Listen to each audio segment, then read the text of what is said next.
Today we will discuss the mode of exchange of energies between the system and surrounding. What are the mode of exchange of energies between the system and surrounding? So हमारे पास पहला mode है as a heat energy. हम as a heat energy exchange कर सकते हैं और ये कब होती है? जब सिस्टम और सराउंडिंग के बीच में एक टेम्परेचर डिफरेंस होता है. There is a temperature difference between them and second are in thermal contact. उनका आपस में thermal contact हो, then exchange of heat energy take places. Then exchange of heat energy take places. तब हम as a heat energy जो है हमारी change होती है. And what happens, हम ये दो तरह से होती है. अगर हम देखें दो तरह से, कैसे देखिए, if the system has higher temperature then heat moves from system to the surrounding. And this in these cases that is a heat यानी Q is a negative if it is transferred from system to surrounding. यहाँ एक important point है, Q is negative, जबकि physics में जो होता है वहाँ हम पॉजिटिव लेते हैं. But in chemistry basically thermodynamics chapter is similar to the physics. Most of the chapter physics से जुड़ा हुआ है, बट स्टिल जो एक चेंजेस है वो है केमिस्ट्री के अकॉर्डिंगली. जब सिस्टम से सराउंडिंग में जाएंगे तो माइनस आएगा, सराउंडिंग से सिस्टम में आएंगे तो प्लस आएगा, क्योंकि हम एनर्जी की बात कर रहे हैं. वहाँ पर फिजिक्स में वो फिजिक्स के पॉइंट ऑफ व्यू से लेते हैं तो वहाँ पर क्यू जो रहता है सिस्टम टू सराउंडिंग पॉजिटिव रहता है. सो इस तरह से q is negative if it is transferred from the system to the surrounding. System to the surrounding, so ये ध्यान रखना है, नेगेटिव है. If system has a lower temperature then heat moves from surrounding to the system, then Q is positive and it is transferred from surrounding to the system. So there is a diagram, let's see this diagram कि system hot है surrounding से तो heat बाहर जा रही है system की तरफ, एंड सिस्टम कूलर है देन सराउंडिंग तो हीट सारी अंदर आ रही है. So this is the two way by which as a heat energy we can exchange the heat. Second है हमारे पास एक दूसरा मेथड है that is as a work energy. As a work energy जो है हम जो है उसमें लेते हैं, एज अ वर्क एनर्जी हम लेते हैं. As a work energy that is also as a non electric work done by passing electricity from solution. ये हम बाद में पढ़ेंगे. But as a work energy done by the mechanical work और it's also called as a pressure volume work. तो दोनों बोले जाते हैं, इसको हम बोलते हैं बाय मैकेनिकल वर्क और बाय प्रेशर वॉल्यूम वर्क. तो ये कैसे होता है? ये दो केसेस में हो सकता है, work done during expansion and work done during contraction. So let discuss first work done during expansion. Work done during expansion की बात करें तो हमने एक कंसिडर किया एक सिलेंडर और इसके अंदर एक आइडियल गैस है. ठीक है, इसके अंदर क्या है, हमारी आइडियल गैस कंसिडर की हमने.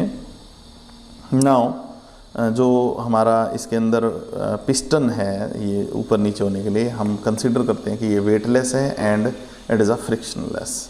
ठीक है, and having area of cross section A. तो यही लिखा, let consider an ideal gas cylinder with frictional piston having area A, cross section area A. Now expansion के दौरान as the pressure external is less than pressure internal. Internal pressure के comparatively external pressure कम है तो क्या होगा, volume increase होगा, piston थोड़ा सा बाहर की तरफ मूव होगा. Piston moves a distance dl.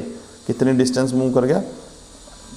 dl distance move कर गया. और जब डिस्टेंस मूव होती है and we know when a small work is done, तो थोड़ा सा वर्क डन हुआ है. किया किसने? सिस्टम ने किया है. ठीक है, अब यहाँ पे भी वही साइन वाला बात है, वर्क डन. अगर वहाँ एनर्जी वाले अगर फिजिक्स में सेम है तो वर्क डन वाला डिफरेंट होगा. एक पक्का फिजिक्स से हमारा मैच नहीं करता, पर हमें तो केमिस्ट्री की बात करनी है तो हम केमिस्ट्री की बात करेंगे. सो हेयर प्रेशर को हम जानते हैं फोर्स अपॉन एरिया होता है. So force is equal to pressure into area. Now we have work done during this small expansion. तो work done for small distance dl. So it is a dw is equal to force into dl. तो हमारा force into small distance आ गया. हमने force का जो है अभी निकाला था that is a pressure into area. हमने उस वैल्यू को यहाँ पुट किया and we give a negative sign. We give a negative sign. Why this negative sign is given? That is very important. Negative signs means work is done by the system. That is very important. Whenever the work done is done by the system, we give negative sign. Whenever the work done on the system, we give a positive sign. So this is very very important one जो आपको दिमाग में रखना है. So dw is equal to minus p dot a dot dl. सो हमारा का value force की value रखी हमने, तो हमने देखा area into change in distance is equal to change in volume. So we have D W is equal to minus P dot D V. अब हमने इसका इंटीग्रेशन किया तो volume let's consider changes from v1 to v2. Then D W का integration आया w और P D V का w हमारे पास आया p डेल्टा v. क्या आ गया हमारे पास? p delta v. So negative sign shows work done by the system. So this is the value of the work done. So by using this formula we can calculate the heat exchange. हमारा जो question था mode of exchange of energy, तो as a work energy, तो ये as a work energy हम निकाल सकते हैं. This is during expansion and now we have work done during contraction. Contraction में भी work done होगा, तो वो कहता है similarly, बिल्कुल similar होगा, just sign conventions for work done. Sign changes हो जाएंगे, convention for work done changes, because pressure external pressure is greater than now internal pressure होगा, तो कॉन्ट्रैक्शन होगा तो हमने प्लस कर दिया. W is equal to positive P delta V. So this is a work done during contraction during expansion. Now we have ideal gas. Let's discuss about another. ये फॉर्मूले काम आएंगे सारे के सारे न्यूमेरिकल्स में, बहुत जगह काम आएंगे. So for ideal gas, it's PV is equal to nRT. PV is equal to nRT we know, तो P is equal to nRT upon V. And ऊपर हमने पढ़ा था dW is equal to P dot dV. ये पढ़ा था हमने, that is a dW is equal to P dot dV. ठीक है, हमने वही लिया और उसमें प्रेशर की वैल्यू पुट कर दी यहाँ से nRT upon V dot dV. सो अब हमने nRT कॉन्स्टेंट बाहर आ गए, हमने दोबारा इंटीग्रेशन किया इसका, तो 1 अपॉन वी डी वी का जब इंटीग्रेशन किया तो ये आया हमारे पास minus nRT natural log v2 upon v1. Natural log को जब हम बेस 10 में कन्वर्ट करते हैं, सो हमें मल्टीप्लाई करना पड़ता है 2.303 से, 2.303 से. सो हमने क्या किया, तो W is equal to minus 2.303 nRT log V2 upon V1. So this is our formula for ideal gas. So this is the mode of exchange of energies. Now we have some sign conventions जो हमें दिमाग में रखने हैं, fit करने हैं और chemistry के पॉइंट ऑफ व्यू से रखने हैं. Q is always positive if heat is given to the system. Q is always negative if heat is taken from the system. Work done is always positive if work done on the system. W is always negative if work done by the system. So ये आपको चार बातें दिमाग में रखनी हैं और ज़रूर फिट करनी है. Now we have first law of thermodynamics, that is the law of conservation of energy. तकरीबन बहुत आप पिछले 2-3 सालों से क्लासेस से, जैसे 8th 9th 10th आपने पढ़ा होगा इसको बड़े आसानी से. क्या होता है law of conservation of energy? कभी आ जाता है law of conservation of mass, कभी आ जाता है law of conservation of energy. So energy of the system और universe remains constant. System and surrounding, the energy of system and surrounding और ए यूनिवर्स रिमेन्स कांस्टेंट. और secondly हम कह सकते हैं energy can neither be created nor be destroyed. These are similar forms की जो है एनर्जी फिक्स है, वो कम ज़्यादा नहीं हो सकती, सिर्फ एक फॉर्म से दूसरी फॉर्म में कन्वर्ट हो सकती है. That is called as first law of thermodynamics. Now we have some mathematical expressions.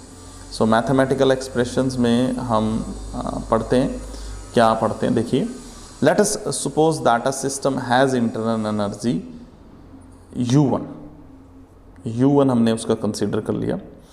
If it absorbs heat energy Q, तो प्लस हो गई Q, क्योंकि हमने अभी ऊपर पढ़ा कि जब भी एब्जॉर्ब करेगा बाहर से लेगा सिस्टम तो वो प्लस होगी. And from the surrounding then its internal energy will increase. Obvious ही बात है. Now it comes out to be U1 plus Q.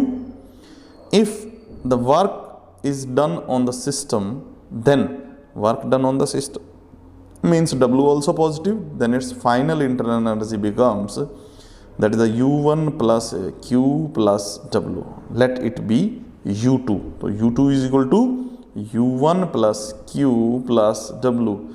Now U2 minus U1 is equal to Q plus W. So delta U, that is a change in internal energy, is equal to Q plus W. Means heat energy added to the system or work done on the system. So देख लीजिए यहाँ पे change in internal energy कहीं कम ज़्यादा नहीं हुई है, वो फिर सिर्फ एक फॉर्म से दूसरे फॉर्म में चेंज हो सकती है. तो वो किस फॉर्म में है, या तो ऐड की गई है उसके बराबर है, और जितना वर्क डन किया गया, तो वो कहीं पे भी ऐसा नहीं होता कि जो एनर्जी है वो कम या ज़्यादा. यूनिवर्स की एनर्जी जो है वो हमारी कांस्टेंट है. So this is all about of regarding today. In next video we will discuss about zeroth law of thermodynamics. Thank you.